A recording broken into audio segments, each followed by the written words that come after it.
Sa isang gabi ng misteryo at kapalaran, isang birhen ang nakatakdang pumasok sa isang bar, isang lugar na puno ng kasayahan, ngunit para sa kanya, ito'y isang mundo ng takot at kawalan ng pag-asa. Si Ligaya Rivera, isang dalagang may inosenteng mukha at pusong puno ng pangarap, ay napilitang tahakin ang landas na hindi niya kailanman pinangarap. Ngunit sa kabila ng kanyang kaba, hindi niya alam na ang gabing iyon ang magdadala sa kanya sa isang kwento ng pag-ibig, pagkabigo, at muling pagkabuhay. Sa gitna ng ingay at ilaw ng bar, isang bilyonaryong customer ang tila natulala nang makita ang isang anti-gang kwintas na dala ng isa sa mga tauhan ng bar.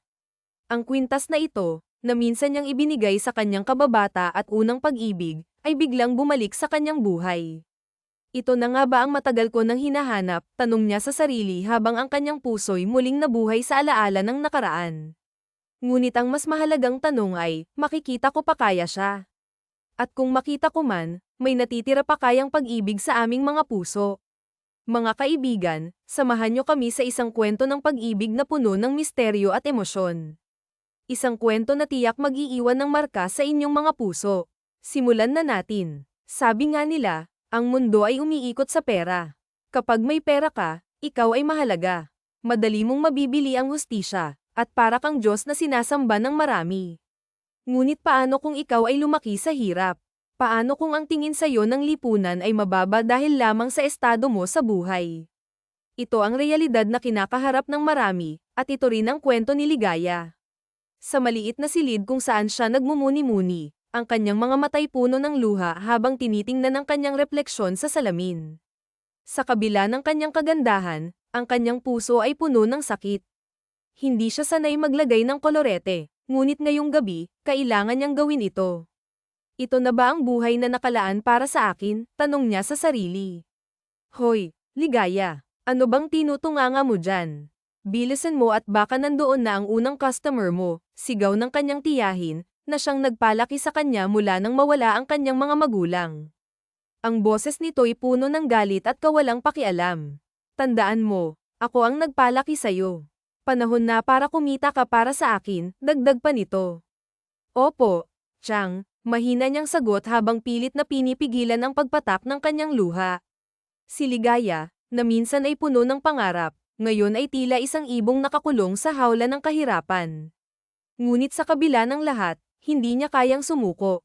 Sa kanyang puso, may isang tinig na patuloy na nagbibigay sa kanya ng lakas. Naniniwala ako na kaya mo, sabi ng tinig ng isang batang lalaki sa kanyang alaala. Si Ethan Carter, ang kanyang kababata at unang pag-ibig, ay laging nandyan para sa kanya noong sila'y bata pa. Kaya ko ba talaga, Ethan, bulong niya sa sarili habang pinipikit ang kanyang mga mata, umaasang kahit papaano'y maramdaman niya ang kanyang presensya. Ang gabing iyon ay magiging simula ng isang kwento na magpapabago sa kanilang mga buhay. Sa bar na iyon, magtatagpo ang kanilang mga landas. Ngunit ang tanong, sapat pa ba ang pagmamahal para paghilumin ang sugat ng nakaraan? Akin na kasi, mariing sabi ng lalaki, ang kanyang tinig ay puno ng pananakot at galit. Gusto mo pa atang masaktan, ha? Ang kanyang mga kamay ay marahas na humihila sa kwintas na mahigpit na hawak ng batang lalaki. Ang bata, sa kabila ng takot na bakas sa kanyang mukha, ay hindi bumitaw, tila ba ang kwintas na iyon ang huling alaala ng isang bagay na mahalaga sa kanya. Hindi na bago kay Ligaya ang ganitong eksena, mga pandurukot at pagnanakaw ay tila ordinaryo na sa kanilang lugar. Ngunit sa pagkakataong ito, hindi niya maiwasang madama ang matinding awa para sa bata. Ang kanyang maliit na katawan ay nanginginig sa takot, at ang kanyang mga mata ay puno ng luha. Tila ba dayo lamang ito sa kanilang lugar, kaya naman, sa kabila ng kaba sa kanyang dibdib, mabilis siyang tumakbo patungo sa bata at sa mandurukot. Walang pag-aalinlangan, kinagat niya ang braso ng lalaki. Napasigaw ito sa sakit, at sa galit, itinulak siya ng marahas. Bumagsak si Ligaya sa malamig na semento, ang kanyang mga tuhod ay dumyugo dahil sa lakas ng pagkakahulog. Pero hindi siya sumuko. Magnanakaw. Magnanakaw, sigaw niya, ang kanyang tinig ay umaalingaw sa kalye. Napalingon ang mga tao sa paligid, at ang mandurukot, sa takot na mahuli, ay nagmamadaling tumakbo palayo. Narinig pa ni Ligaya ang mahinang mura nito bago ito tuluyang naglaho sa dilim. Salamat, sabi ng batang lalaki na ngayoy nakatingin sa kanya ng may pasasalamat at paghanga. Ako nga pala si Ethan Carter. Ikaw, anong pangalan mo? Tanong niya habang tinutulungan siyang makatayo. Ligaya ang pangalan ko, sagot niya, pilit na ngumingiti sa kabila ng sakit na nararamdaman. Sa susunod, mag-iingat ka, ha? Huwag kang lalabas mag-isa dito, lalo na kapag gabi. Maraming mandurukot dito, dagdag pa niya, ang kanyang boses ay puno ng pag-aalala. Simula noon, naging magkaibigan ang dalawa. Hindi naman kasi nalalayo ang barangay kung saan tumutuloy si Ethan Carter sa bahay nila. Sa mga sumunod na araw, madalas na silang nagkikita. Nalaman ni Ligaya na nagbabakasyon lamang si Ethan sa kanilang probinsya kasama ang kanyang ama. Sa kabila ng madalas niyang pagiging madungis at amoy pawis, hindi siya inalintana ng ama ni Ethan na makipaglaro sa bata. Isang araw, habang naglalaro sila, ikinwento ni Ethan na ang kwintas na muntik ng manako ay isang anti-gang alahas na may disenyong puso. Iyon pala ay isang mahalagang alaala mula sa kanyang ina na pumanaw na. Pareho nilang alam ang pakiramdam ng mawalan ng mahal sa buhay, kaya't sa murang edad ay agad silang nagkaintindihan. Engineer rin pala ang gusto mo. Tiyak na magiging magaling kang engineer, masayang sabi ni Ethan nang marinig ang pangarap ni Ligaya. Oo, sana. Kasi ganoon din ang trabaho ni Papa, eh. Ang kaso, mukhang malabo, sagot ni Ligaya, bakas ang lungkot sa kanyang tinig. Bakit naman, tanong ng batang lalaki, puno ng kuryosidad. Sabi kasi ni Tiyang Margaret Brooks, wala daw mararating ang mga kagaya naming mahirap. Kapag tumanda daw ako, magbebenta na lang daw ako ng laman para mabuhay kami, inosenteng sagot ni Ligaya, hindi lubos na nauunawaan ang kahulugan ng mga salitang iyon. Anong magbebenta ng laman? Inosenteng tanong ni Ethan. Basta, hindi ko rin alam, eh. Pero yun ang laging sinasabi sa akin ni Tiyang, sagot ulit ni Ligaya.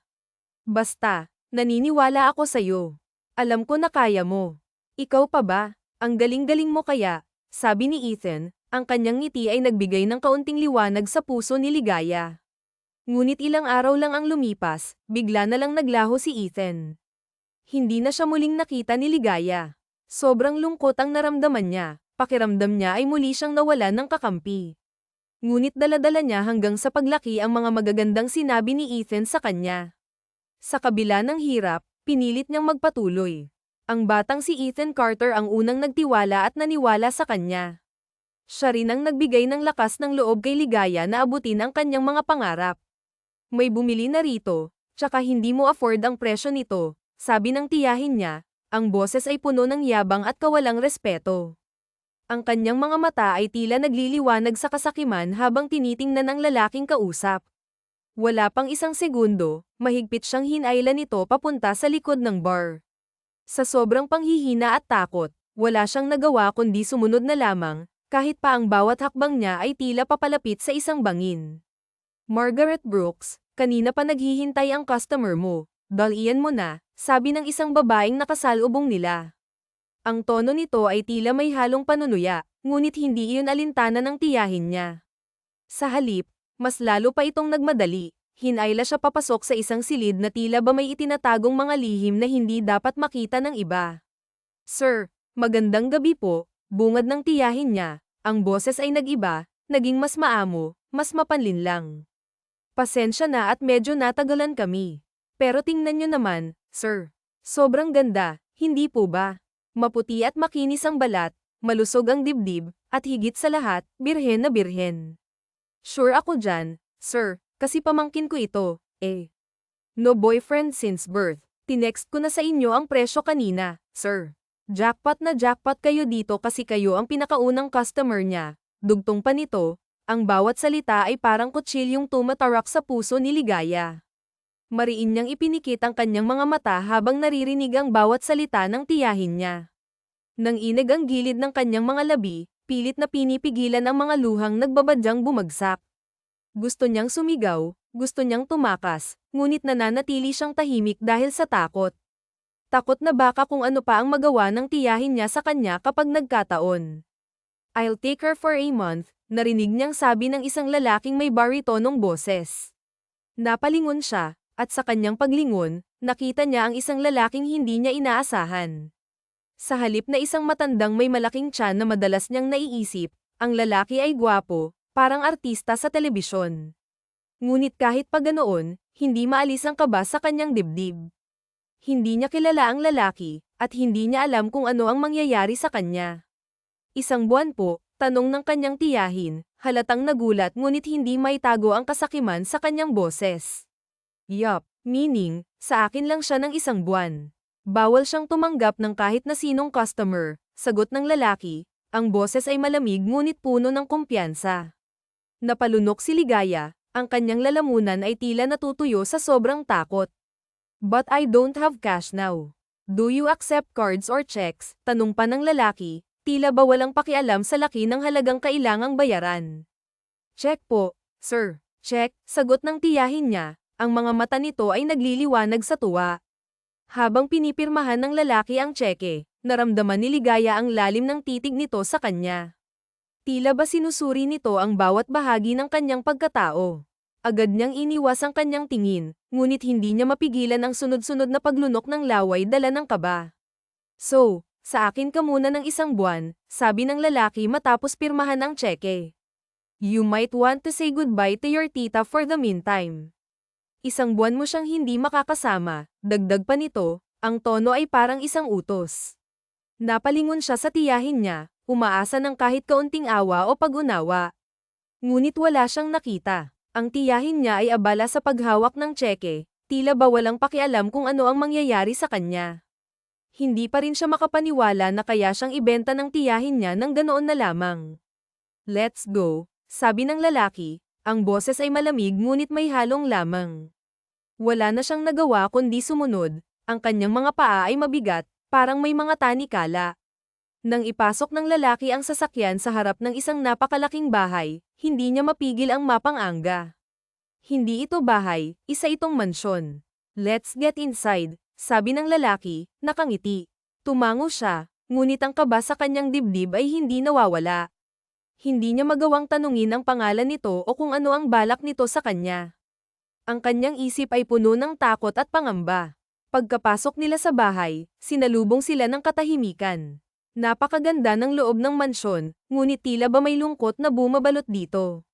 Maupo ka muna sa sofa, sabi ng lalaki, ang boses ay mahinahon. Wala siyang nagawa kundi sumunod. Nang makita niyang hinubad ng lalaki ang coat nito, mas lalo siyang kinabahan. Nang inag ang kanyang buong katawan nang maramdaman niyang umupo ito sa tabi niya. Hey, are you okay? Tanong ng lalaki, ang boses ay puno ng pag-aalala. Naramdaman niya ang mainit na kamay nito sa kanyang braso. Alam kong natatakot ka, but you should relax, Ligaya. Walang mangyayari sa atin, dagdag pa nito, ang tono ay puno ng lamang. Nagangat siya ng tingin, gulat sa narinig. Hindi ka nandito para sa kung anumang bagay na iniisip mo.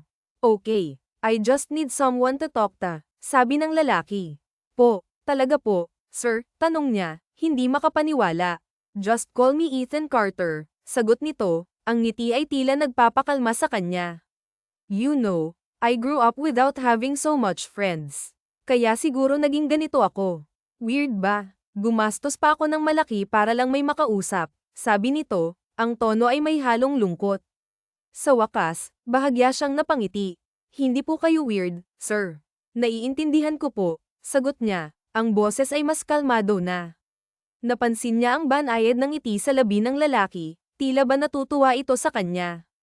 Kasabay nito, nagkibit balikat pa ang lalaki na parang nais ipakita ang kanyang pagiging casual sa sitwasyon. Just call me Ethan Carter, Ligaya, wika nito. Ang boses ay malalim ngunit may halong init na tila ba naglalaman ng maraming hindi nasasabi. To answer your question, may malalim na dahilan, pero ayoko munang sabihin yun sa ngayon, dagdag pa ng lalaki, ang tono ay makahulugan, parang may itinatagong lihim na hindi pa oras para ibunyag. Bahagya siyang napanguso, hindi alam kung paano sasagutin ang sinabi nito. Sa halip, pinili niyang manatiling tahimik, hinahayaan ang lalaki na magpatuloy. So, payag kang maging kaibigan ako for a month, tanong ng lalaki, ang ngiti nito ay hindi nawala, at ang boses ay nanatiling malumanay. Para bang ang bawat salita nito ay naglalaman ng pangakong wala siyang dapat ikatakot.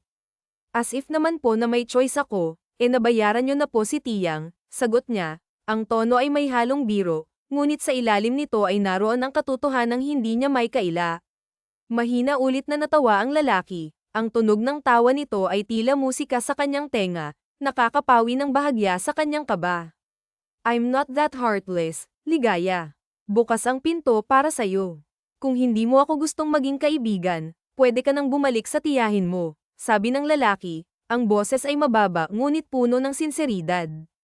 Parang sinasabi nito na kahit ano pa ang piliin niya, nariyan ito para suportahan siya. Hindi po yun ang ibig kong sabihin, sir. Tsaka nagbibiro lang po ako, sagot niya, medyo nahihiya dahil sa maling akala nito. Ang mga pisngi niya ay bahagyang namula, ngunit pilit niyang itinago ang kanyang pag-aalala. I know, sagot ng lalaki, ang tono nito ay kalmado. Alam ko rin na hindi mo gustong gawin ang pinapagawa sa'yo ng tiyahin mo. Kaya nga rin nagpasya ako na dalhin ka rito para makatakas ka sa kanya. Kahit na 1 buwan lang, but 1 month is a lot of time, Ligaya. Kaya gusto ko rin sana na sa 1 buwan, makapagpasya ka kung ano ba talaga ang balak mong gawin sa buhay. Habang buhay ka na lang bang magsusunod sa mga utos ng tiyahin mo, o gagawa ka ng paraan para maabot kung ano man talaga ang pangarap mo, mahaba at makahulugang paliwanag ng lalaki.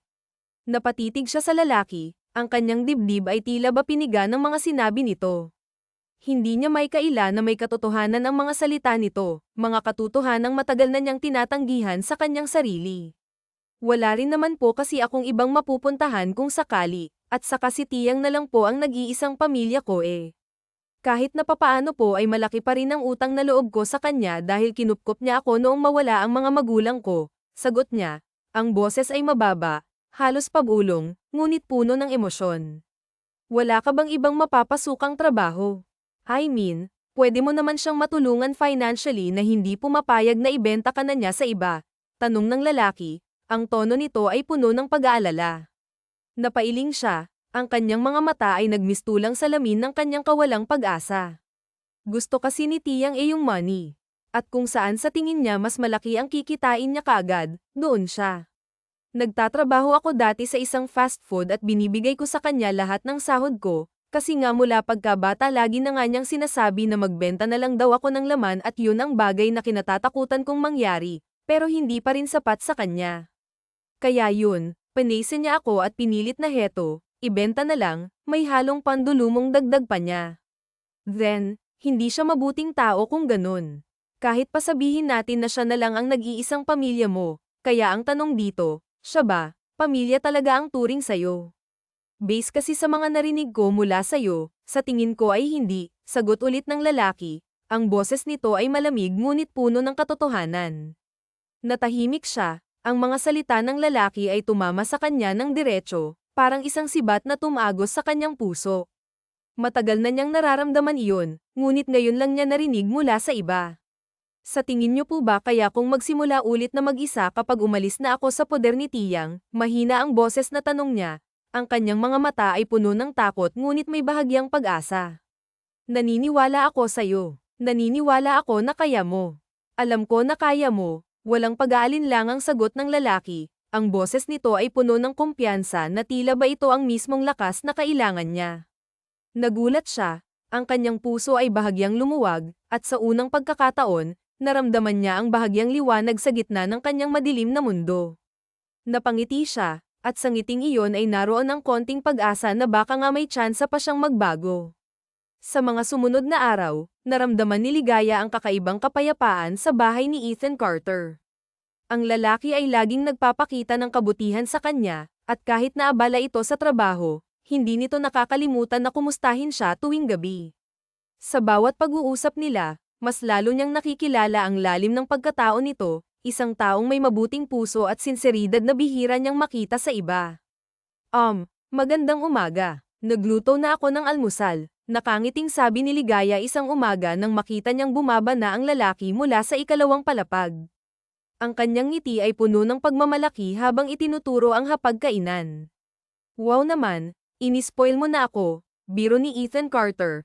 Ang ngiti nito ay malawak, at ang tono ng boses ay puno ng lamang.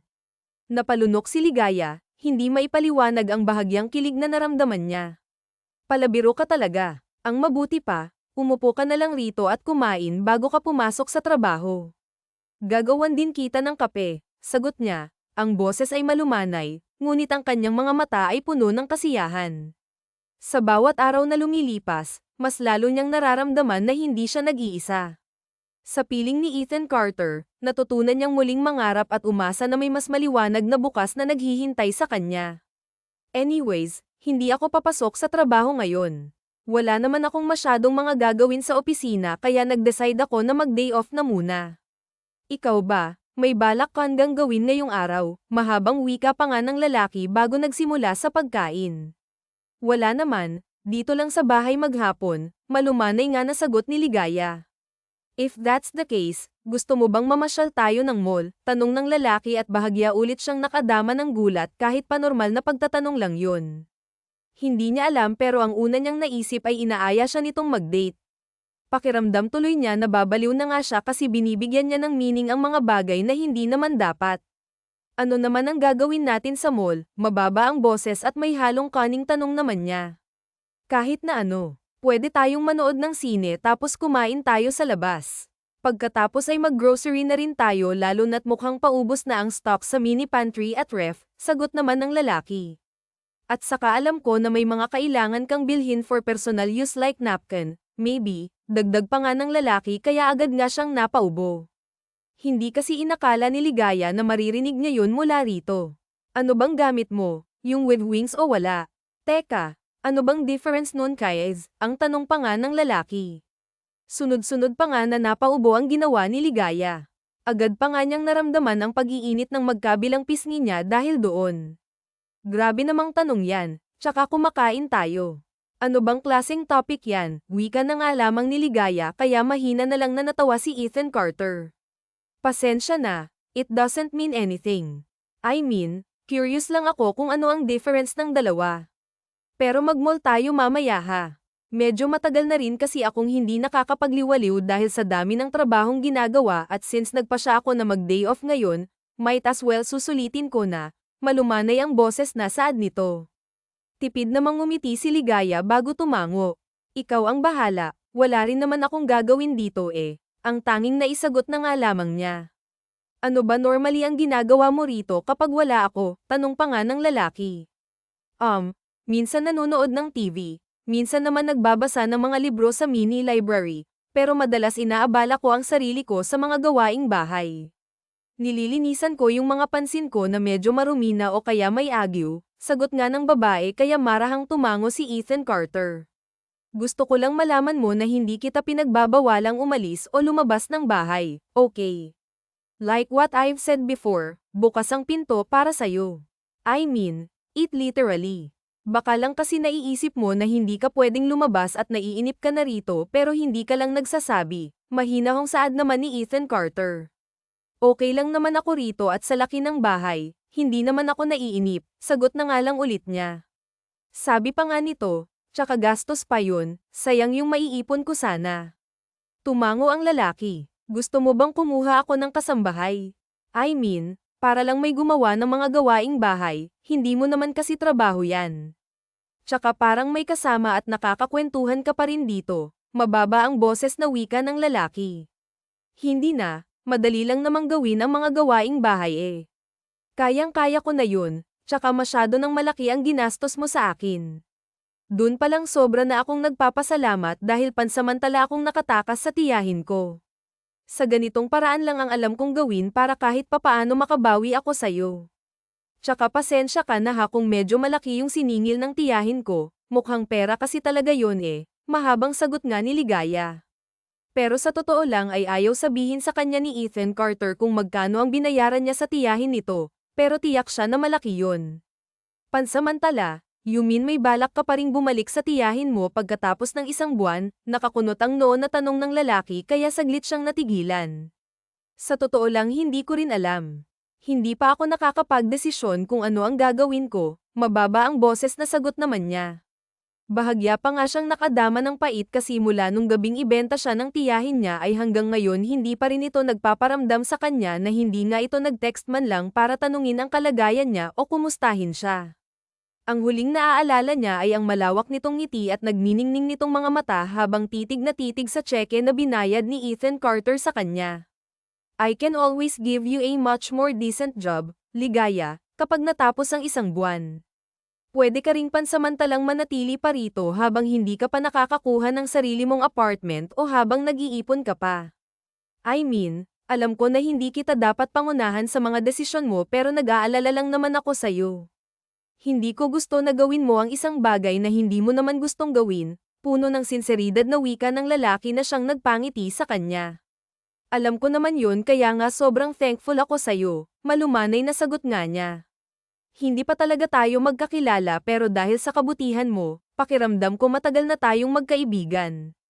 At gaya ng sinabi ko, gaya mo ay wala rin akong gaanong kaibigan sa paglaki ko kaya sobra talaga kitang naa-appreciate.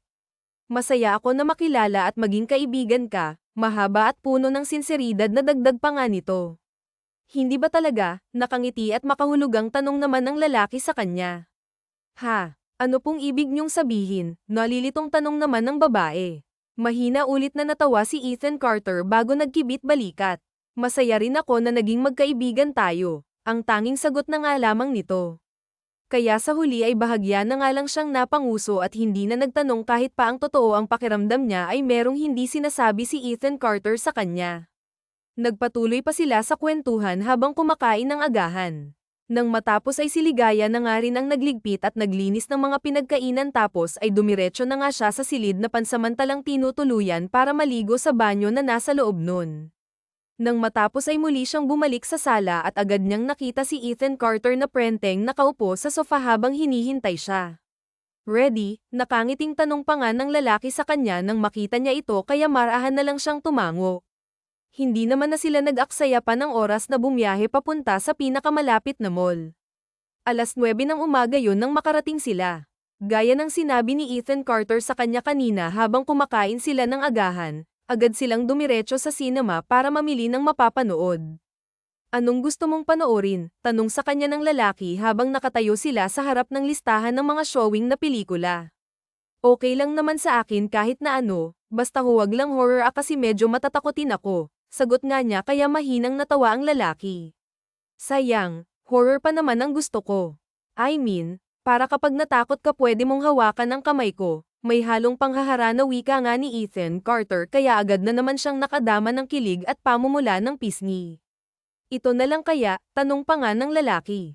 Bago pa siya makasagot, tapos itinuro nito ang isang action rom-com na movie. Agad naman siyang ngumiti bago tumango bilang pagsang-ayon. Sige, agad na sagot niya. Pagkatapos ay dumiretso na nga sila sa counter para makabili ng tiket. Bukod doon ay bumili rin ng isang malaking tub ng popcorn si Ethan Carter at 2 inumin.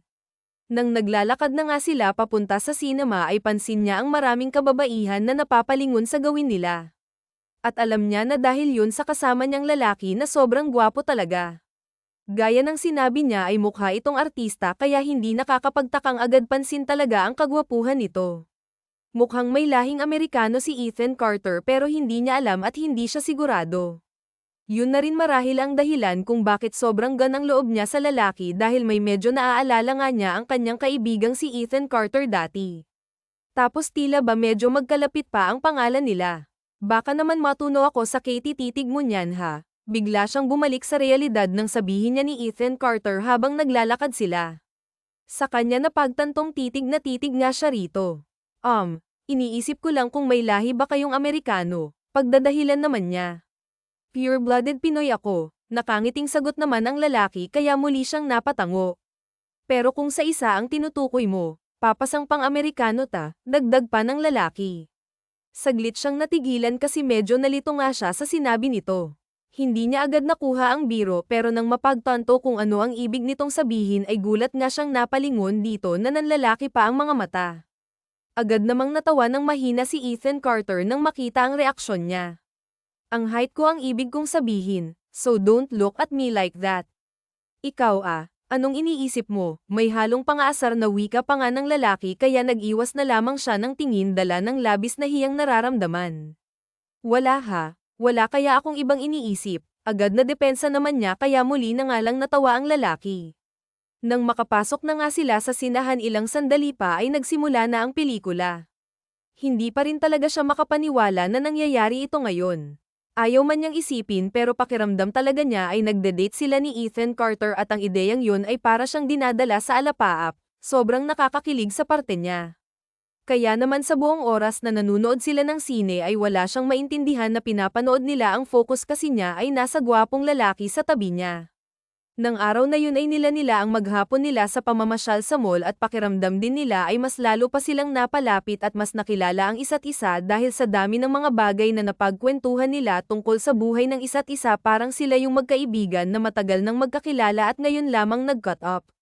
Mabilis pang lumipas ang mga araw at hindi yun namamalayan nila Ethan Carter dahil nga masaya sila sa bawat oras na magkasama sila at sa bawat araw na lumilipas mas nakikilala nila at mas nagiging malapit sila sa isa't isa. Oo nga pala, may selebrasyon ng company mamayang gabi para sa successful na start ng mga bagong branches dito. Gusto mong sumama sa akin? Nakangiting tanong ni Ethan Carter sa kanya isang umaga habang sabay silang kumakain ng agahan. Nako, hindi na siguro. Hindi naman ako empleyado ng kumpanya nyo. Agad na sagot naman niya kahit pa ang totoo ay natatakot lang siya na baka mapahiya nga niya ang lalaki kapag isinama siya nito. Hindi naman siya magaslaw na kumilos o kung ano, basta lang kasi may mga ibang businessman o mayayaman silang makasalamuha at hindi siya sanay sa ganoon. Come on now, ilang linggo na rin tayong magkasama sa iisang bubong kung iisipin para na tayong mag-asawa. Natatawang saad ni Ethan Carter kaya saglit siyang natigilan. Napakagat pa nga siya sa ibabang labi para mapigilan ang ngiti na dala ng kilig na nararamdaman, may punto naman kasi ang lalaki kahit na paano isipin para nga silang mag-asawa. Pinagluluto, pinaglalaba at inaasikaso kasi niya ang lalaki habang ang isa naman ay nagtatrabaho, kulang na lang ay sa iisang silid na nga rin sila matulog. What I mean is, dapat kilala mo na ako. Magkaibigan tayo, hindi ba? Kung iisipin, parang mag-best friend nga tayo eh. One more thing, I'm the boss kaya welcome ang lahat ng gusto kong isama at imbitahin doon. Look, hindi ko gustong isipin mo na pinipilit kita, but I want you to enjoy kaya sumama ka na sa akin. Okay, akong bahala. So, hindi naman kita pababayaan doon, mahabang dagdag pa nga ng lalaki. Sige na nga, ang tanging naisagot na nga lamang niya sa huli. Great. Uuwi ako ng hapon para matulungan kitang makapag-prepare, tapos sabay na tayong pumunta doon, wika ulit nito. Kaya tipid na nga lang siyang umiti bago marahang tumango. Malaki ang pasasalamat niya kay Nathaniel at alam niya na ilang beses na nga niya itong nasabi, pero yun ang totoo. Hindi lang dahil naging mabuting kaibigan ito sa kanya, kung hindi dahil na rin ang dami niyang mga bagong naranasan dahil sa tulong nito, kahit pansamantala lang. Kahit na papaano ay naranasan niya ang buhay na hindi niya inakalang mararanasan niya, ang masagana, masaya, at tila ba sobrang gaang na pamumuhay, yung tipong walang iniisip na kahit na anong problema at lagi lang na nakangiti. Pero kahit na ganun, alam ni Ligaya sa sarili niya na may hangganan ang lahat. Pagkatapos ng isang buwang na pagkasunduan, alam niya na kailangan na nga niyang bumalik sa kanyang realidad. Hindi niya alam kung ano ang mangyayari kapag nangyari yun, pero umaasa nga siya na maging magkaibigan pa rin sila ng lalaki. Oo nga pala, aalis ako ngayong araw. Papasyalan ko lang si Tiyang, may halong pag-aalinlangan na palm nga ni Ligaya kay Ethan Carter. Saglit na natahimik si Ethan Carter bago pilit na umiti at tumango. Kahit na papaano kasi ay nag-aalala pa rin ako sa kanya. Gusto ko lang sanang makasigurado na okay lang siya, dagdag pa nga ng babae. Mas lalong humanga si Ethan Carter sa kanya dahil sa dali nitong puso. Kahit na ginagawa na siya ng hindi maganda, nagpapakita pa rin siya ng mabuti sa kanya, sa kanyang tiyahin. Ihahatid na kita kung ganun, sagot naman ni Ethan Carter. Hindi na, aarkila na lang ako ng tricycle, agad naman nasagot ni Ligaya. May pera ka ba? I mean, baka lang may iba ka pang puntahan pagkatapos. O baka may mga gusto kang bilhin, wika ulit nga ni Ethan Carter kaya mahina siyang natawa. May konti naman akong naitabi para sa sarili ko noong nagtatrabaho pa ako. Hindi naman kasi ako magastos na tao.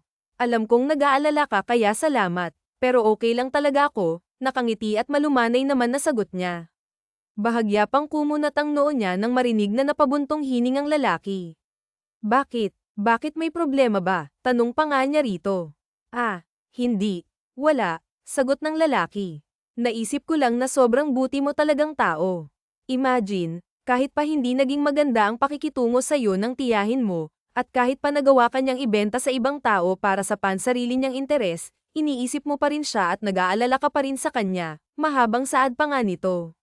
Ganun talaga siguro kapag totoong pamilya ang tingin mo sa isang tao. Kahit na hindi maganda madalas ang pinapakita nila sa'yo, mahalaga pa rin sila sa'yo, mababa naman ang boses na sagot ni Ligaya. That's true, but you have to know your limitations kasi hindi healthy ang ganyan. Madalas kasi ang sobrang kabutihan ay nagiging weakness natin, at yun ang ginagamit ng ibang tao o kung minsan nga ay kadugo natin para patuloy nila tayong mapaikot sa mga palad nila.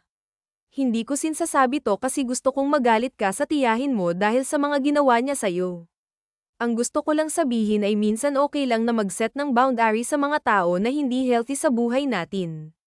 That way, magkakaroon tayo ng peace of mind, mahaba pero may hinahon sagot naman ng lalaki.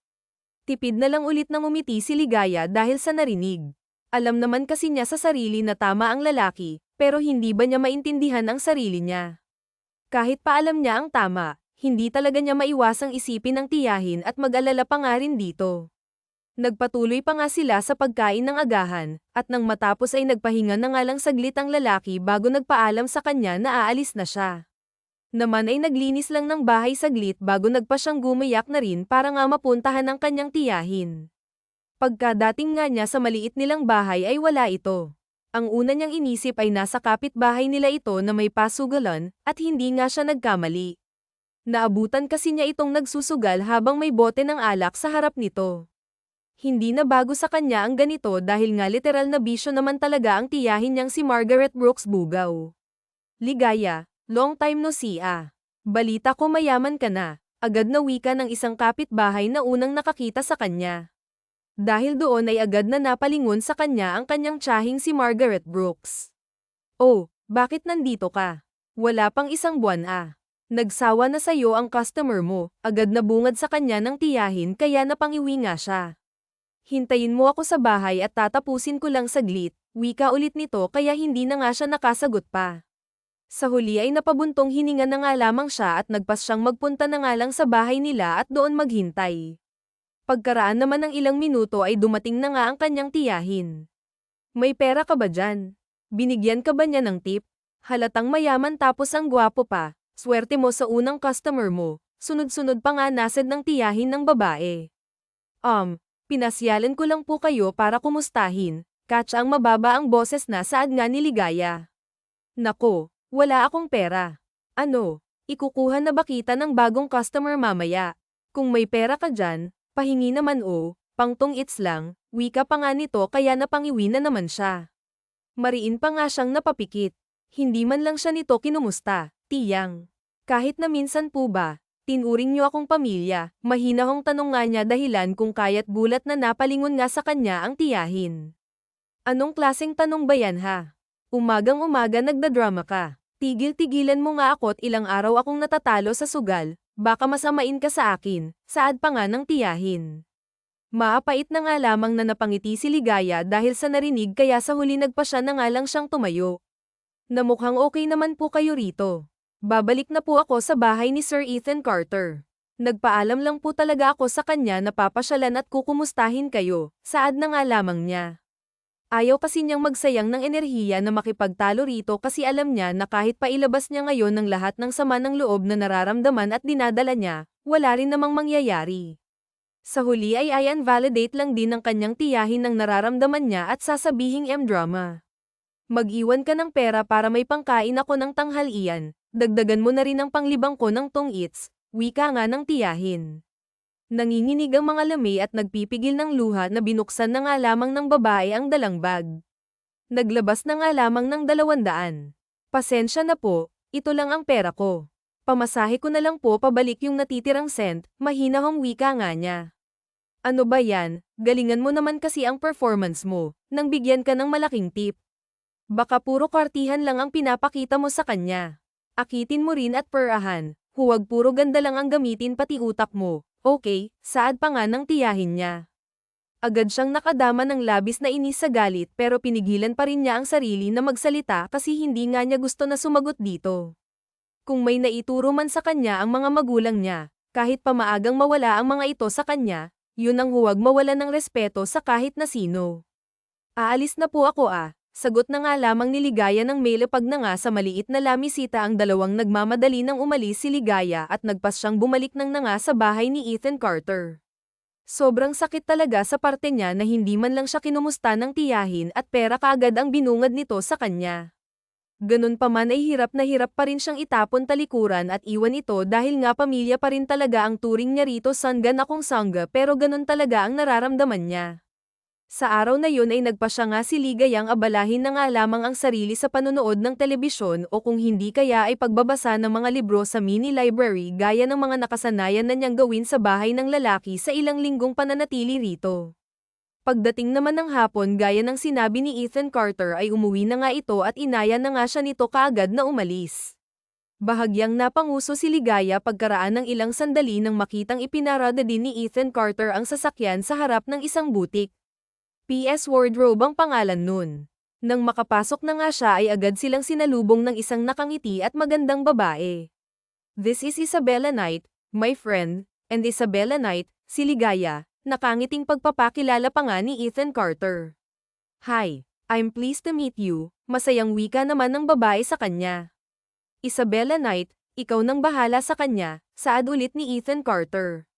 Hindi pa nakakasagot at nakakibo si Ligaya nang nakangiti na nga siyang hinayla nito papunta sa kung saan wala na nga siyang nagawa nang paupuin nga siya nito sa isang silya tapos ay nagsimula na ngang lagyan ng light makeup ang mukha at nang matapos ay may inabot din itong kulay gold na dress sa kanya at pinasuot sa kanya sa dressing room. Sobrang ganda ng dress at mukhang mamahalin, bagay na bagay yun sa kanya dahil bumagay rin yun sa kanya ang kaso ay medyo hindi siya komportable dahil nga hindi naman siya sanay sa ganito. Ganun pa man ay lumabas pa rin pagkatapos. Perfect, you look gorgeous and very elegant, masayang saad nga ni Isabella Knight nang makita nga nito si Ligaya bihis na rin. Sinat at hinihintay ka na niya, dagdag pa nga nito. Saglit pang natigilan si Ligaya nang marinig ang pangalang itinawag ni Isabella Knight sa lalaki. Muli na naman kasi niyang naalala ang batang naging kaibigan niya noon, si Ethan Carter. Wow, namamanghang saad naman ni Ethan Carter nang makita nga niya si Ligaya agad na napakagat ng ibabang labis si Ligaya dala ng labis na kabang nararamdaman pakiramdam din niya ay namula ang buong mukha niya dahil sa titig ni Ethan Carter na sobrang gwapo rin sa suot na suit and tie well kahit anuman ata ang isuot ng lalaki ay sobrang gwapo pa rin talaga nito. Mas lalo na siguro kung wala siyang suot. Hindi na tinuloy pa ni Ligaya ang kalokohang naisip at mabilis pang umiling na parang nababaliw. Sobrang ganda mo, wika ulit ni Ethan Carter kaya agad siyang napalunok ng laway. Sigurado ka bang okay lang ang ganito? Hindi ba nakakahiya? May halong pag-aalinlangan nga na tanong niya sa lalaki. Sigurado akong maraming mata ang titingin sa iyo ngayong gabi dahil sa sobrang ganda mo, ang papuri ulit sa kanya ng lalaki. Let's go, nakangiting pag-anyaya pa nga nito sa kanya kaya tumango na nga lamang siya. Isabella Knight, salamat ulit. I'll see you around. Okay, saad pa nga ni Ethan Carter bago humalik sa pisngi ng magandang babae. Agad na nag-iwas ng tingin si Ligaya kasi pakiramdam niya bahagya siyang nakadama ng selos dahil sa nasaksihan kahit wala naman siyang karapatan at wala naman siyang dapat ikaselos. Ganun pa man ay mas pinili nga niya na iwaksi yun sa isip niya at huwag na nga lang pansinin after all alam naman kasi niya na hindi talaga pwedeng magselos ang isang kagaya niya sa kagaya ni Ethan Carter aminado siya sa sarili niya na nitong mga nakaraang linggo na nakasama niya ang lalaking naging sobrang ganang loob niya rito paano ba naman kasi napakabait niya. Bakramdam nga rin niya ay nahuhulog na nga siya rito dahil sa taglay nitong kabutihan pero ayaw niyang i-entertain ang sariling nararamdaman dahil natatakot nga siya na baka hindi sila pareho ng nararamdaman ng lalaki. Natatakot siya na baka masaktan lang siya sa huli. Nang makarating sila sa venue ng party ay agad na nakadama ng pagkamangha si Aya dahil sa ganda ng pagkakaayos ng lugar. Sobrang dami ring tao, na bihis lahat, at tila ba nagsisimula ng mag-enjoy sa masayang gabi. Sir Ethan Carter, magsisimula na po. Tatawagin po kayo sa stage in a few minutes para sa speech nyo, nakangiti at magalang na wika ng isang babae na lumapit sa table kung nasaan sila. Okay, thank you, Saad naman ang lalaki pero lumingon sa kanya at sabing, "Will you be fine here?" "Mabilis lang ako," saad nga ng lalaki kay Ligaya. "Oo naman," sagot naman ito agad. Namang tumayo si Ethan Carter mula sa pagkakaupo tapos nagpa siya ng maglakad papunta sa stage nang tawagin siya ng host. Medyo nagulat pa nga si Ligaya nang may dalawang lalaki ang umupo rin sa mesa nila, mukhang nasa edad na ang mga ta. "I'm Nilo Del Firo, tatay ni Ethan Carter, and you are?" Nakangiti at malam na tanong ng isa sa kanya na siyang labis niyang ikinagulat. "Ah, magandang gabi po sir." "Ligaya po, Sofia Rivera." May halong kaba na pagpapakilala sa ng lalaki. "Mukhang magaling pumili ang anak mo kagaya mo, kumpare." Nakangiting saad naman ang kasama ng ama ni Ethan Carter.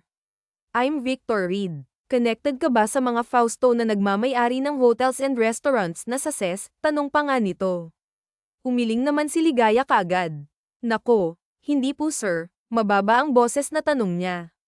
"Hindi. Then what do you do for a living?" "Ang mga magulang mo, ano ang pinagkakaabalahan?" Kuryoso tanong pa nga nito sa kanya. "Kumpadre, huwag mo namang i-pressure ang date ng anak ko at baka isipin na balak ko na silang ipakasal." Pagbibiro naman ng tatay ni Ethan Carter. "I'm just asking her, kumpadre." Natatawang sagot naman ang lalaki rito. Sagot na nga lamang ni Ligaya, "Wala na po ang mga magulang ko eh. At dati po akong nagtatrabaho bilang isang waitress sa isang fast food chain." Mababa ulit ang boses na sagot naman ni Ligaya. Agad pa nga siyang nakadama ng takot kasi alam niya sa sarili na isang bugaw ang tiyahin niya at kaya siya naging kaibigan ni Ethan Carter ay dahil ibinenta siya nito sa lalaki ito, ang isang bagay na ayaw mangyari ni Ligaya, kaya ayaw sana niyang sumama kay Nathaniel. Baka kasi dahil sa estado ng buhay niya ay mapahiya lang niya ang lalaki, bagay na siyang ayaw niyang mangyari. "Oh, okay." Sagot naman ng lalaking nagtanong na tila ba nakadama ng kaunting disappointment. "Iya, if I may ask, ano bang tinapos mo sa kolehiyo?" Mahinahong tanong naman sa kanya ng tatay ni Nat. High school lang po kasi ang tinapos ko. Hindi na po ako nakatungtong sa kolehiyo dahil sa kawalan ng pera. Mas pinili ko po na magtrabaho agad para makatulong sa tiyahin ko na kumupkop sa akin. Pero may balak naman po akong mag-aral ulit." Magalang na sagot nga ni Ligaya. "Tama yan, Iya. Wala namang pinipiling edad ang edukasyon. I mean, kahit na ano pang tinapos mo, at the end of the day, nasa diskarte mo pa rin naman yan. Pero iba pa rin ang may tinapos kahit na papaano. Tandaan mo yan." Nakangiti at malumanay na saad pa nga nito. Agad siyang napangiti kasi tilbas sobrang ganding kausap ng tatay ni Ethan Carter. Halata sa paraan ng pananalita nito na mabuti rin siyang tao gaya ng anak niya. Hindi na nakapagtataka na sobrang buti rin ni Ethan Carter. Pakiramdam din niya ay nakita na nga niya sa kung saan ang lalaki dahil pamilyar ito sa kanya, pero hindi niya matandaan kung saan at kung kailan. "Good evening." Hindi na nga siya nakasagot nang marinig ang boses ni Ethan Carter na nasa stage na kung kaya't sabay-sabay silang napalingon doon. "Well, first and foremost, I want to thank God for always blessing us with good things. Second, gusto ko rin pong magpasalamat sa mga taong naniwala at nagtiwala sa amin. We wouldn't be here today kung hindi po dahil sa inyo. And third, I want to thank the person who inspires me to be better and to do well in life." Nakangiting. Panimula nito, bago po namin pagplanuhan ni Dad na magbukas ng mga branches dito, alam namin na hindi magiging madali. Wala naman kasing madali sa mundo at lahat ay kailangang paghirapan. Isa pa, isang malaking risk ang business. Madalas, nakakatakot sumugal, pero kung patuloy tayong matatakot ay wala namang mangyayari at magbabago. But despite all the challenges, who would have thought na nandito tayo lahat ngayon para i-celebrate ang successful start ng bagong branches ng ating hardware, gas station, real estate, at iba pa. Hindi po ba? Well, ayoko namang patagilan pa ang speech na ito. I just want to thank each and every one of you, at gusto ko lang ding sabihin na habang buhay pa tayo, hindi pa huli ang lahat para abutin natin ang mga pangarap natin. Nakahuhulog ang speech ni Ethan Carter habang titig na titig sa kanya. Pakiramdam tuloy niya ay may nais itong iparating, pero hindi naman niya moari kung ano. Sometimes it's hard, but life is a risk that we have to take. Just do good things and good things will follow. Iyon lang po, and enjoy the night. Saglit pa nga siyang ngumiti kay Ligaya bago nga nagpalakpakan ang lahat. Nagtataka naman si Ligaya dahil parang sobrang makahulugan naman ata ng sinasabi nito habang nakatingin pa sa kanya. Parang nakaramdam tuloy siya ng kakaiba. Pagkatapos noon ay naglakad na nga pababa ng stage si Ethan Carter para makabalik na nga sa pwesto nila Dad. I didn't know that you'd be here. Nakilala nyo na po ba si Ligaya? Nakangiting saad pa nga ni Ethan Carter. I wouldn't miss this, I hope. And yes, nakilala ko na siya. You have a good friend here. Masayang sagot naman ng ama sa kanya. Congratulations, anak. You never failed to make me proud. Dagdag pa nga ng ama ni Ethan Carter. Nang magsimula na nga silang kumain ng dinner ay tahimik lang si Ligaya na nakikinig sa usapan ng tatlong lalaking kasama niya. Madalas ay puro tungkol sa negosyo at hindi naman siya makarelate. Although, minsan naman ay tinatanong at kinakausap din siya ni Ethan Carter, maging ang ama nito. Dahil doon ay napagtanto nga niya kung gaano kay Totong kalayo ang agwat ng buhay nila ng lalaki. Pakiramdam niya ay para itong isang bituin na ang lapit kong tanawin pero imposibleng maabot. Oo nga pala, Iya, kung mag-aaral ka ulit sa kolehiyo, anong kurso ang kukunin mo? Tanong sa kanya ng tatay ni Ethan Carter. Simula pa po nung bata ako, pangarap ko na po maging engineer gaya ng papa ko, nakangiting sagot naman niya. Nakita niya na napangiti rin si Ethan Carter dahil sa sinabi niya. Engineer ang papa mo. Fausto, right? Medyo gulat na tanong nito. Bahagya namang kumunat ang noo niya bago tumango. By any chance, Arthur Hamilton ba ang pangalan niya? Tanong pa nga nito. Bahagyang umawang ang bibig ni Ligaya dahil sa narinig bago muling tumango. Kilala niyo po yung papa ko, agad na tanong pa nga nito. Siya ang naging engineer ng pinakaunang hardware ko sa Maynila. He is a very good engineer and what he does sobrang galing.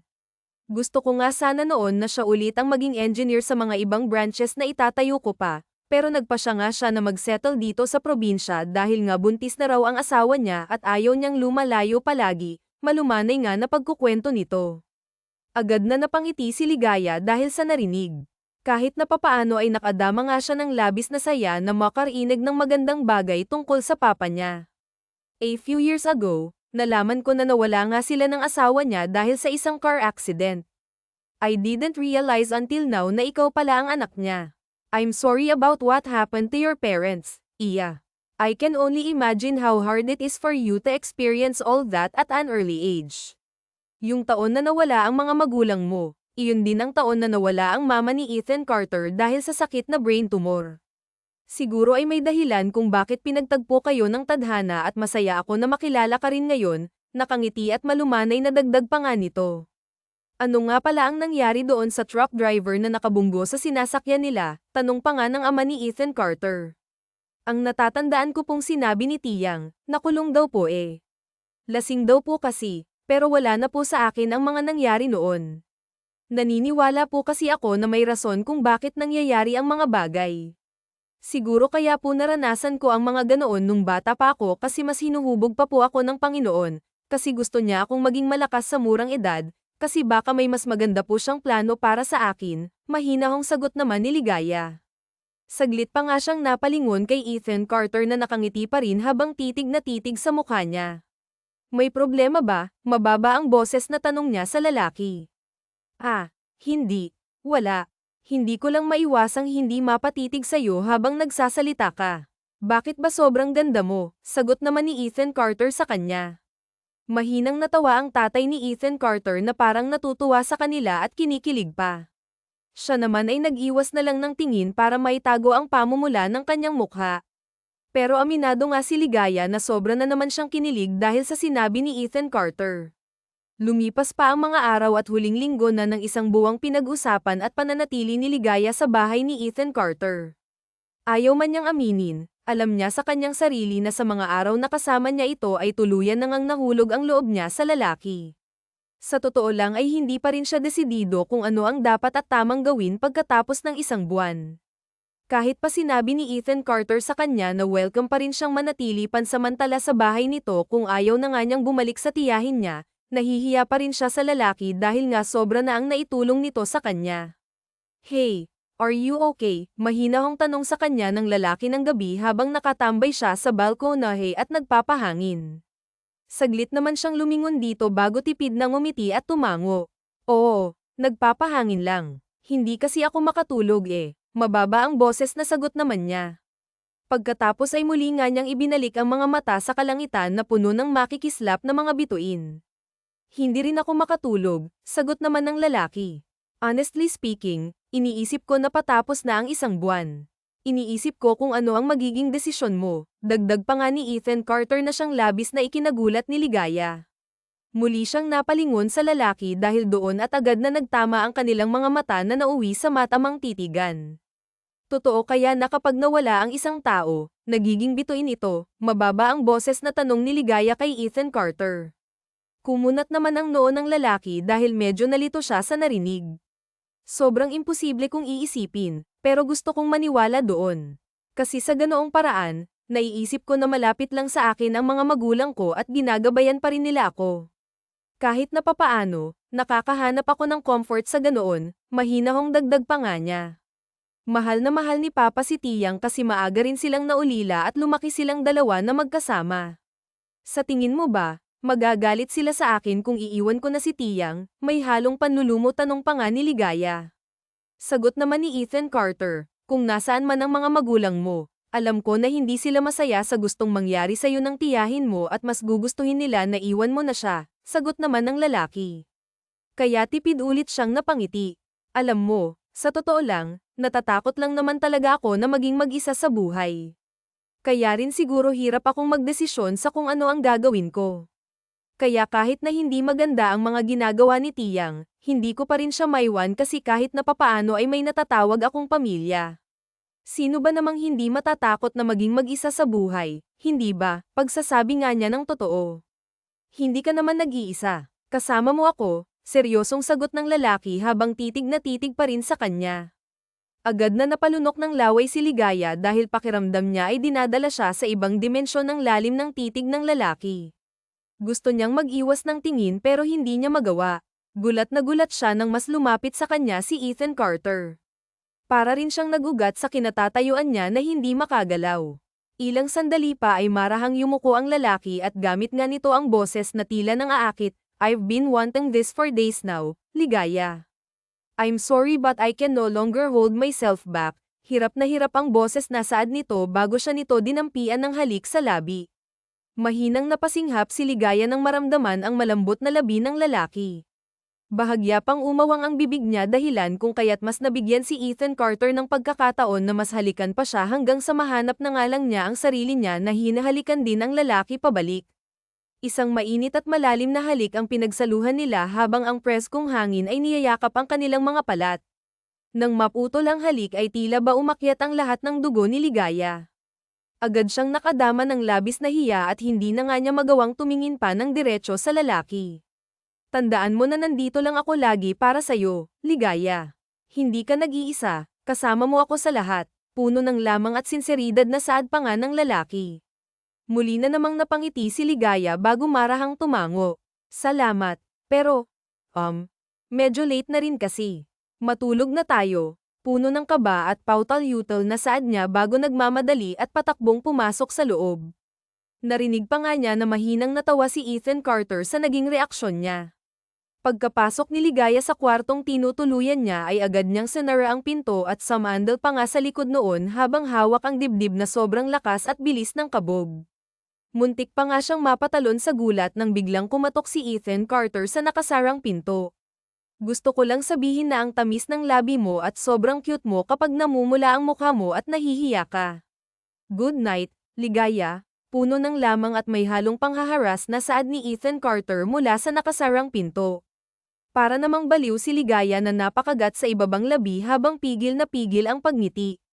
Patakbo pa siyang sumampa sa kama at nagpagulong-gulong doon dala ng labis na kilig. Hindi pa rin kasi siya makapaniwala sa mga nangyari. Ganun pa man ay sobrang saya niya. Kahit puyat siya kinabukasan dahil nga hindi siya agad na nakatulog ng gabing iyon ay masaya pa rin siya. Baka around alas 7 or 8 PM na akong makakauwi mamayang gabi. Medyo madami kasing trabaho at meetings ngayon, pero huwag ka nang magluto ng dinner. Kain tayo sa labas, nakangiti at puno pa rin ng lamang na saad ni Ethan Carter habang sabay silang kumakain ng agahan. Kaya ko namang magluto para sana mas makatipid tayo. Ano bang paborito mong pagkain? Lulutuin ko, sagot naman ni Ligaya kay Ethan Carter. Mukhang enjoy ka sa paggawa ng wifely duties ah. Alagang-alaga ako sa'yo, nang haharang na sagot ng lalaki kaya bahagyang napanguso ito. Look, I appreciate it, pero gusto kitang makadate kung hindi pa iyon obvious. So hayaan mo na akong ilabas ka mamayang gabi, okay? Unless binabasted mo na ako, napapangiting wika ng lalaki kaya bahagyang umawang ang bibig niya. Parang indirectly na kasing sinabi ng lalaking nanliligaw ito sa kanya. Hindi na nakasagot pa si Ligaya para muling itago na lang ang ngiti na gustong kumawala sa labi niya. Pagkatapos kumain ng agahan ay hindi na nga nagpahinga pa si Ethan Carter. Nagpaalam na ito agad sa kanya na papasok na nga sa trabaho. Nang akmang magliligpit na nga siya ay bahagyang kumunat ang noo niya nang mapansin na iwan ni Ethan Carter ang cellphone nito. Kaya naman niya itong kinuha para may hahabol sana sa lalaki, pero nakaalis na nga ito. Muli naman siyang napalingon sa cellphone nang mag-vibrate iyon at agad na nanlaki ang mga mata niya sa nabasang mensahe. Nuts! I'm pregnant. What am I going to do? Iyon ang mensahe na mula sa pangalang Isabella Knight. Biglang bumalik sa isip ni Ligaya ang magandang babaeng nag-ayos sa kanya nang isinama siya ni Ethan Carter sa company event nito. Hindi tuloy maiwasang isipin ni Ligaya kung ano ang meron sa dalawa at saka kung magkaibigan lang ba talaga sila. Bakit si Ethan Carter ang tinatanong niya kung anong gagawin niya ngayong buntis ito? Si Ethan Carter ba ang ama? Ang ideyang iyon ay parang punyal na sumasaksak sa kanyang puso. Pero kahit saang anggulo iisipin, pakiramdam niya ay wala siyang panama sa babae. Ganong klase kasi ng mga babae ang alam niyang babagay sa tabi ni Ethan Carter na successful na sa buhay, hindi isang kagaya niya. I forgot my phone. Gulat niyang napalingon kay Ethan Carter na hindi niya namalayang bumalik pala. Pilit naman siyang ngumiti rito bago inabot sa lalaki ang hawak niya. Ihahabol ko nga sana sa'yo sagot na nga lamang ni Ligaya. Thank you, beautiful. I'll see you tonight. Malambing pa nga nasaad ni Ethan Carter at commendat pa nga bago muling umalis na. Sa huli ay napabuntong hininga na nga lamang si Ligaya dahil sa dami ng mga bagay na tumatakbo sa isip niya. May namamagitan ba talaga kina Ethan Carter at Isabella Knight? Si Ethan Carter ba ang ama ng pinagbubuntis ng babae? Kung oo, bakit hinalikan pa nga siya ng lalaki? Bakit nilalamang pa siya nito? Hindi rin niya alam ang sagot. Pero dahil doon maghapon lang si Ligayang tumunganga sa kwarto at iniisip ang tungkol sa mga bagay na iyon. Kahit dumating ang gabi nang mag-dinner sila sa isang mamahaling restaurant ay tahimik lang si Ligaya. Ganun pa man ay hindi naman niya pinahalata sa lalaki ang mga bagay na gumugulo sa isip niya. Nang matapos kumain ay gusto pa sana ni Ethan Carter na mamasyal sila, pero sinabi na nga lamang ni Ligaya na inaantok na nga siya dahil gabi na nga rin iyon. Kaya sa huli ay nagpasya silang umuwi na. Are you sure you're okay? I mean, kanina ko pa kasi napapansin na tahimik ka, mahinahong tanong ng lalaki pagkapasok nila sa bahay. Oo, baka kulang lang ako sa tulog kagabi kaya maaga akong inaantok ngayon, pagdadahilan naman niya. Nang makapasok na nga si Ligaya sa kwarto at makahiga na nga sa kamay, ilang minuto rin siyang tumitig lang sa kisame tapos ay naisip nga niya na siguro ay kailangan na nga niyang makausap si Ethan Carter. Wala rin naman kasing mangyayari kung patatagilan pa niya para lang matapos na ang mga gumugulo sa isip niya. Kaya naman nagpasya nga siyang lumabas ng silid at naabutan nga niya sa balkonahe si Ethan Carter. Akmang lalapit na nga siya rito at magsasalita, pero agad siyang natigilan nang marinig na tila ba may kausap sa phone ang lalaki. Stop laughing, Isabella Knight. I'm serious. Okay, now listen. Wika ng lalaki tapos ay huminga pa nga ng malalim. This may sound too fast but, can you be my girlfriend? Mahina siyang napasinghap dahil sa narinig. Pakiramdam nga ni Ligaya ay hindi na nga niya kailangan pang makausap ang lalaki dahil malinaw na ang lahat. Kaya naman muli na nga lang siyang naglakad pabalik sa silid niya at ayaw man niya ay hindi na nga niya napigilan ang sariling mapaiyak ng gabing iyon. Hindi ulit siya agad na nakatulog, pero nakapagpasya na nga siyang aalis na at babalik na lang sa tiyahin niya. Wala na rin namang sense na manatili pa nga siya rito lalo na't mukhang bubuo na ng sariling pamilya si Ethan Carter at alam niya na hindi tamang manatili pa nga siya sa bahay nito. Kinaumagahan ay maaga nga siyang tumayo para maipaghanda ng agahan ng lalaki sa huling pagkakataon. Nang matapos ay inayos na nga rin niya ang mga gamit niya at bago siya umalis ay nag-iwan din siya ng sulat sa hapag na nagsasabing umuwi na nga ito at nagpasalamat lang din siya sa lahat ng tulong na binigay sa kanya ng lalaki. Chang, huwag na po kaya. Maghahanap na lang po ako ng ibang mapagkakakitaan para mabuhay tayo, nanlulumong wika ni Ligaya nang muli siyang dalhin ng tiyahin sa bar. Kauuwi lang niya kaninang umaga pero ngayong gabi ay balak na naman siya nitong ibenta sa ibang lalaki. Ano? Aasa tayo sa kakarampot na kikitain mo. Aba, huwag kang ang maarte, Ligaya, single na naman ang kaniyang tiyahin bago siya nito itinulak papasok sa isang silid at agad na sinara ang pinto. Wow, maganda nga, gulat pa nga siyang napalingon sa lalaking nagsalita at agad na napasinghap nang makita na wala itong kahit na anong suot. Halikan na rito, baby, nang makapagsimula na tayo, nakangising dagdag pa nga nito. Sir, hindi po kasi ako pumapayag sa ganito. Kakausapin ko po yung tiyahin ko. Huwag mo akong aaran at binayaran na kita. Agad na sanggal naman ang matandang lalaki bago siya nito mahigpit na hinawakan sa kamay at pilit na hinayla papunta sa kama. Sinubukan ni Ligayang magpumiglas, pero sadyang mas malakas ang lalaki sa kanya. Kaya mariin na nga lamang siyang napapikit nang marahas siyang itinulak ng lalaki pahiga sa kama. Gulat naman silang napalingon sa lalaki nang biglang nagbukas ng marahas ang pinto. Agad na napaluha si Ligaya at nakahina ng maluwag nga ang makita si Ethan Carter kahit pamukha itong galit ay alam niyang ligtas na nga siya. Nagmamadaling lumapit si Ethan Carter sa lalaki at walang paabi niya itong sinapak. Agad naman itong napahiga sa kama at napadaing dala ng sakit na natamo. Pagkatapos noon ay marahas na nga siyang hinayla ni Ethan Carter palabas ng bar. Ilang beses ko nang sinabi sa'yo na huwag ka nang babalik sa tiyahin mo. Ano ka ba naman, Ligaya? Nag-iisip ka ba ha? Galit na sanggal nga ng lalaki nang nasa parking lot na nga sila. Paano kung hindi ako nakarating agad? E di napahamak ka na, nag-aalalang sabi nga nito. Sorry, nanlulumo at naiiyak na nga nasagot niya. Bahagya pa nga siyang napayuko dala ng pinaghalong takot at hiya na nararamdaman. Pero agad din namang gaman ang loob niya nang maramdamang niyakap siya ng lalaki. Bakit pa kasi bigla ka nalang umalis, ha? May nagawa ba ako na hindi mo nagustuhan? Akala ko okay lang tayo. Ano bang problema? Sunod-sunod na saad ng lalaki na sa puntong yun ay mahinahon na ang kanyang boses. Mariin namang napapikit si Ligaya dahil doon. Parang hindi kasi tama na manatili pa ako sa bahay mo gayong bubuo ka na ng sarili mong pamilya. Mahina ang boses na sagot ni Ligaya. Agad na kumawala sa yakap ang lalaki bago siya nito tinignan na may halong pagtataka. What do you mean? Nalilitong tanong ni Ethan Carter. Narinig kita kagabi, tinanong mo si Isabella Knight kung pwede mo na ba siyang maging girlfriend. Nabasa ko rin ang text niya sa'yo nang hindi sinasadya na buntis siya. Pagsasabi niya ng totoo, hindi ko alam kung bakit mo pa ako hinalikan, pero alam ko na mabuti kang tao kaya huwag mo na siyang sasaktan at lokohin pa. Malungkot na dagdag pa nga ni Ligaya. Bahagyang nakadama ng inis nang makita ang multo ng ngiti na gumuhit sa labi ng lalaki, habang siya kasi ay nasasaktan, frustrated, at nakakadama ng kung ano-ano pang emosyon. Si Ethan Carter naman ay nagpipigil ng ngiti. Look, hindi totoo na wala akong gaanong kaibigan sa paglaki ko, okay? I have a lot of good friends, and PS, one of them, mahinang sagot naman ang lalaki. Buntis siya at kaibigan ko ang boyfriend niya. Regarding sa narinig mo kagabi, hindi siya ang inaaya kong maging girlfriend.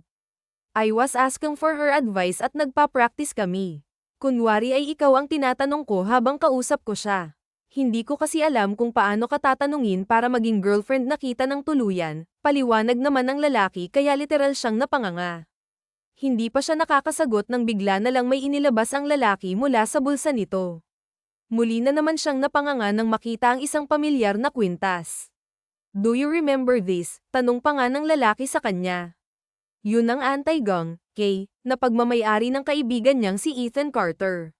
Nung unang gabi na dinala kita sa bahay, tinanong mo ako kung bakit willing akong gumastos ng malaki para lang magkaroon ng kaibigan at kung bakit kita binili sa tiyahin mo sa bar. Kailangan kong gawin yun para mailigtas ka sa sitwasyon na hindi mo gusto, saad ng lalaki. Ako si Ligaya, ako si Ethan Carter, nakangiting pagpapakilala nito. Ako yung batang niligtas mo sa mandurukot noon. Ako yung kaibigan mo, dagdag pa nga nito. Muli na namang nagunahan sa pagtulo ang luha sa mga mata ni Ligaya dahil sa narinig. Bakit hindi mo agad sinabi? Umiiyak nitong tanong. Hinihintay ko na makilala mo ako. Hindi mo ba napapansin ang mga obvious sign na sinasabi at pinapakita ko? Sagot naman ang lalaki. Sa totoo lang ay may parte sa kanya ang nag-isip na baka iisa nga lang si Ethan Carter at ang kaibigan niyang si Ethan Carter, lalo na sa tuwing may mga sinasabi ito na makahulugan na para bang ang tagal na nilang magkakilala, pero natakot siyang umasa. Napaiyak na nga lamang ulit si Ligaya bago agad na yamakap ng mahigpit sa lalaki. Bakit ang tagal mong bumalik? Alam mo bang lagi kitang hinihintay? Ikaw lang ang kaibigan ko eh. Ikaw lang ang totoo kong kaibigan kaya bakit ang tagal mo? Parang batang saad ni Ligaya habang patuloy sa pag-iyak. Marahan pa nga niyang hinahampas ang dibdib ni Ethan Carter na ngayon ay yakap siya ng mahigpit. I'm sorry. I'm really, really sorry. Promise hindi na ako aalis ulit.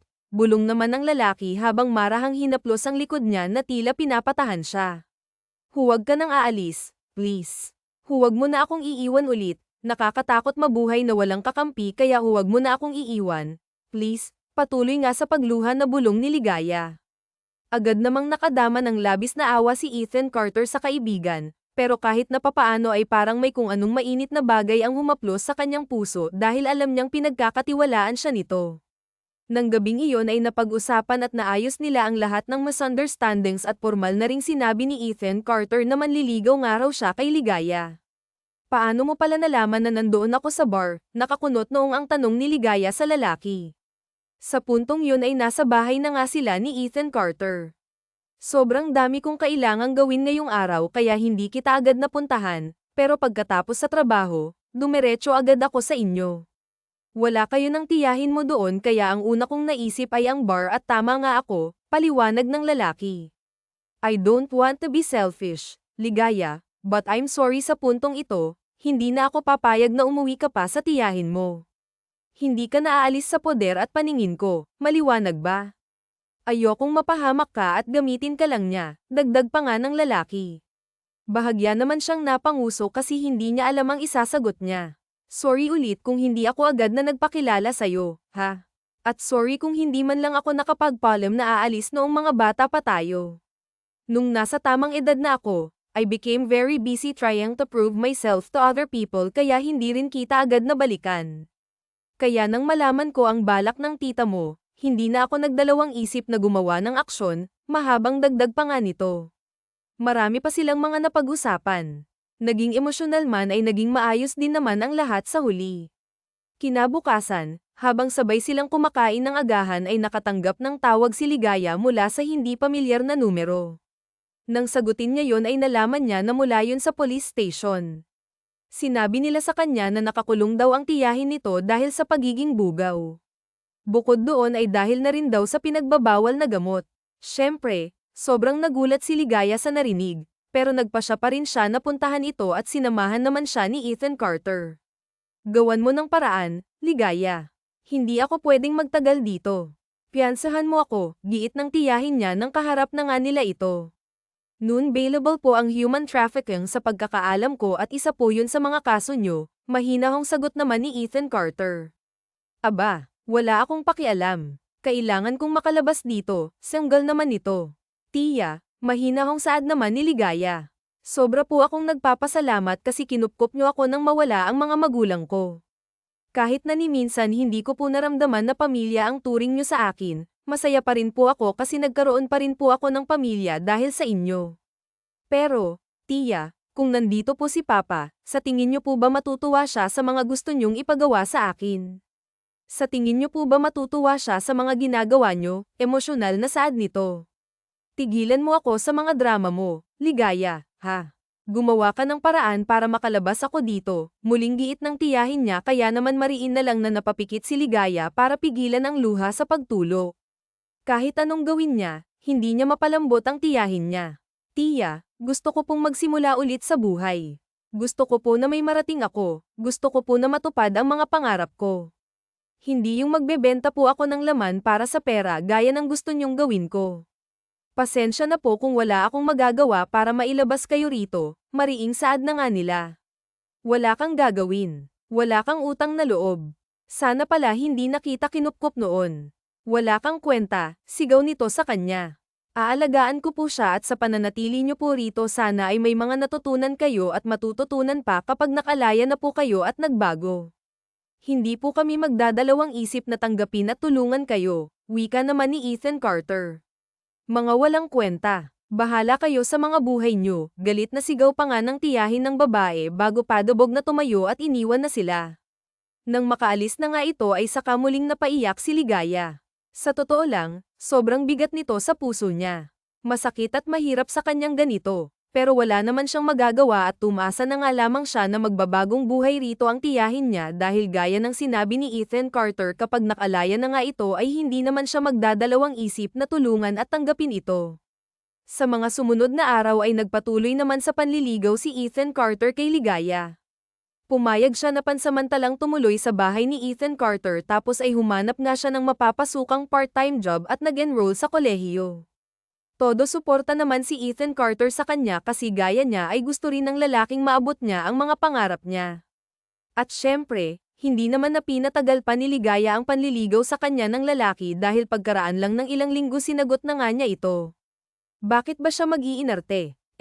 Almost perfect na para sa kanyang lalaki. Gwapo na, malambing, mabait, at supportive pa. Pakiramdam nga niya ay sobrang swerte niya kasi ganitong klase ng lalaki ang boyfriend niya.